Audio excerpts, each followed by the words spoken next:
Hello. It's your boy Ambassador again doing this thing. Yeah, this time I said this is the year of making money. I mean, all those artists out there were following me on Chakara TV. Jump on Echo.online, upload your songs, share the link with me on Facebook, Ambassador, and I'll definitely buy some copies. Push it out to all my various connects to make sure you're making some money. I mean, I said there is no point in doing this if you can cash out the real value out of your talent, skill. Yeah. So I think what I'll be doing today is kind of strange. But we'll be doing more of this, like the perspective. I mean, it's not only the world looking at Africa, Africa should also be looking at the world. And what better way to start this by doing a reaction on my man DMX track, the late DMX. I mean, that was my guy for, I mean, most of the late 90s, early 2000s. It was DMX for me. And he kind of raised most of us in the rap game. And I feel like, though he's gone, we didn't do anything specific for him. Like, I mean, on Chakara TV out here, or most of it in Africa, yeah. We just like celebrated the legend.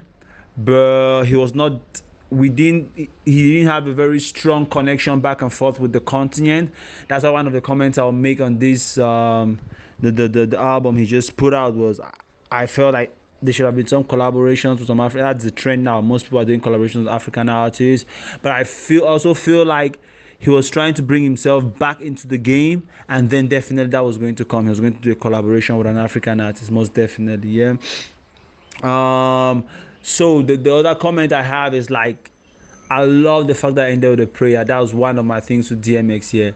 I feel like I've heard and recited more of DMX prayers than all the religious leaders put together that I know.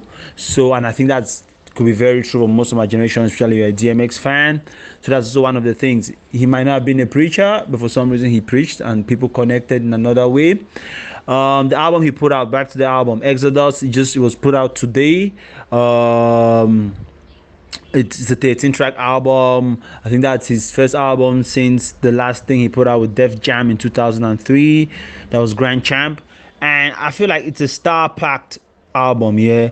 I mean, you have all the names in there: Jay-Z, Nas, Bono, Lil Wayne, Snoop Dogg, Lux, Usher, West Side Gun, Conway, Machine, Beauty, The Butcher, and his son Exodus.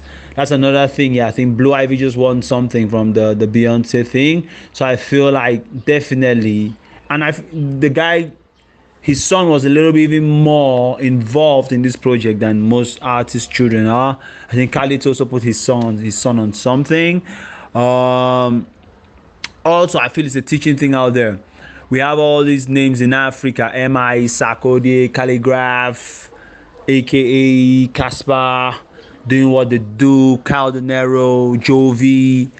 But I don't feel like they're doing enough to pull up the younger ones or to connect with the current generation, for lack of a better word. But if you listen to this track, I mean, he went across. He went into R&B. I really like the track with Bono. It reminded me of a real DMX feel, that kind of a good R&B thing, but still the rough street rap to it, yeah. So it's best of both worlds, kind of. I really like the prayer at the end. I've already said that. I expected more from the Jay-Z Nas song. I don't know why, yeah. And I feel like that's another thing, yeah. We have all these beats going on in Africa, but if guys like, let's say, Kyle De Niro and Sarkodie could jump on the track, MI and Vector already did it, although it was their track. So if we have more of this kind of, if AK and Casper could jump on the track, because I always tell, I mean, like, cashing on those things while it's big. So Jay-Z and Nas just did a collabo on, I think, a DJ Khaled track, and now they're on the DMX track, and I feel like we'll have more of this, yeah. When there's money for everybody, why fight over money, yeah? The other thing I really like about this track is it has that, how do I call it? Although it's a human thing, yeah, there are a lot of things which you connect and you be like, did this guy know? What's he feeling like? In some of the lines he drops out there, you're like, okay, maybe he knew he was going to be leaving us soon. But as I said, I really like the prayer. There's also the track with Lil Wayne and I think what's his name, Swiss Beats. I think Swiss Beats also executively produced this. So the reaction you get from the African continent will be more of like, okay, The new school might not really vibe to it as much as those who grew up on hip hop between the late 90s and early 2000s. Yeah, so the new school might not really vibe on it, but all in all, I mean, the remarks we're getting around the continent is some solid work. So generally, I feel like Africa reacts a little bit later on, especially but now with the internet. But now the strange thing is the new school is mostly on the internet, so the generation who will really vibe to this are not that active on the internet like the what was it, the baby generation. Yeah, so I feel like all in all it's a solid one. I'm still vibing to it. As I said, the album just came out today. I like to listen, but I just wanted to give like an African reaction to it, the way we feel like Africa looking into the world. I always feel like Africa has been left out, and we are somehow kind of people don't pay us enough mind, and our voice is getting louder out there. So I felt like it's only be right for Africans to react to some of these things. Yeah, and yeah. So basically, that's it for me. I might start doing a track-to-track review over the days, just depending on how much Africa vibes to it, because we are still going from the Africa perspective to the world. Yeah, so basically that's it for me. I feel like it's a rich mix of the various genres out there, and it's a good representation of X. I really like there's this other track, like I mentioned, the Bono track. There's a track where I think Jadakiss is on it, yeah, which I felt like was a good one. Lucky Letter to My Son too was also a good one, yeah, where I think it's a duet with Usher, and then DMX is really giving some kind of plain spoken account of his family relationships and all of that, and how they've gone cold.